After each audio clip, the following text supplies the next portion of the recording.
Hey guys, welcome to my channel. So my name is Chrissa. Feel free to go check out my spoiler-free review before you watch this if you feel like it. And if you feel like it, feel free to subscribe, all that YouTube stuff, yada yada yada, you know the drill.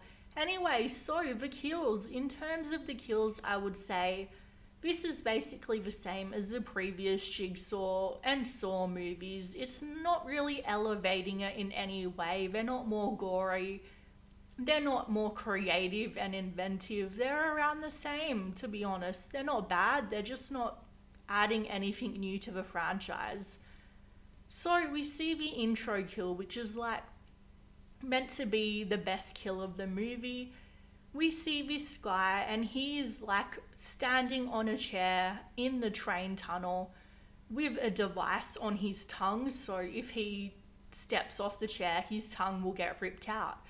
And basically he is a cop who has been a dirty cop, that's what the killer is going after this time, dirty cops. And it's meant to symbolize how he is a liar. So if he is willing to rip out his tongue and step off the chair, Jigsaw will let him live. But by the time this guy finally gets his slow self around to stepping off the chair, well, you probably know what's going to happen. The train comes and basically does this. But, well, he tried, and that's the main thing. Well, no, not really. When you're in a jigsaw trap, the main thing is getting out of there. This guy kept reminding me, if anybody has seen the show Gotham, I kept getting reminded of that pig guy, and I'm like, has he somehow escaped from the DC universe to find himself in the Saw spiral world somehow? Like, seriously, that's where my mind goes in these movies. So basically, don't get attached to anybody, they all die. The police captain lady dies, who is from Riverdale, which I have never watched before in my life. Samuel L. Jackson, who dies because he was a dirty cop.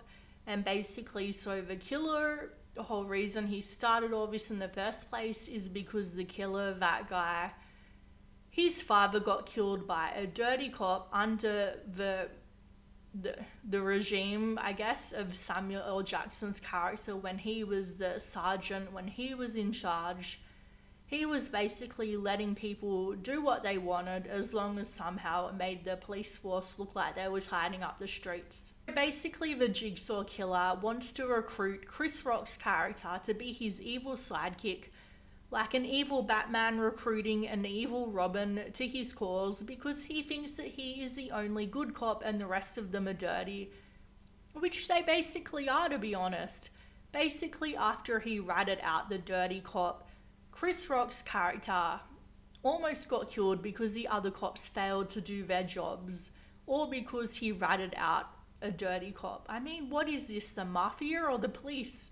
Anyway, so the Jigsaw killer basically wants to apply Jigsaw's lessons of morality to the whole police force. But it works better on individuals, at least in my opinion it does. So it sort of leaves an open ending as to whether or not Chris will join him or not, though I am definitely leaning towards not.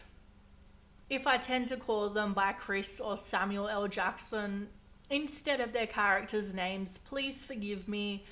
I've had a long day at work and I'm like trying to get this review out and I can't remember all the names anyway. So considering all the rage that this guy felt over his father getting killed, which is the whole reason that he became the Jigsaw killer in the first place, you would think that he would be smart enough to realize that maybe killing the father of the person you're trying to recruit would not be the smartest move, but he is not the smartest Jigsaw. So around halfway through the movie, this guy fakes his own death, and that was the point where I figured out that he was Jigsaw. Because I figured it out pretty early, just call me Sherlock Holmes, because this guy didn't have enough screen time for us to really bond with him as a character. So the fact that they were killing him off so early, it didn't really feel like it had any emotional impact for the audience. So it's like, why bring him on just to kill him off? It just didn't make sense.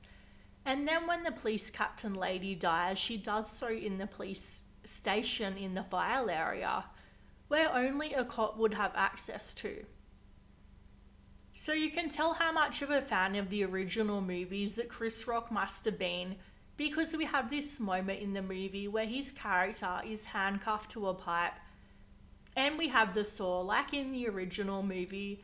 But unlike in the original movie, there is a bobby pin conveniently placed there within arm's reach for him to escape and free himself. And it's like, that didn't have any impact on the story whatsoever. So obviously that little scene was only put there, I feel like, because Chris Rock just wanted to do it. And it would have been really good for Carrie Alwaz's character to have a bobby pin there, but he wasn't so lucky. He had to escape the hard way. Anyway, so I was really hoping to see a little cameo of Carrie Alwaz's character, because I'm pretty sure that he was still alive in the last movie, I think. I'm not sure. I've only seen the first movie and little bits of the other movies, so let me know in the comments down below if you know.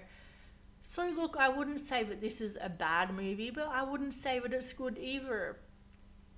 Take from that what you will. Anyway, so I would give it a C ranking. So let me know what you guys thought in the comments down below.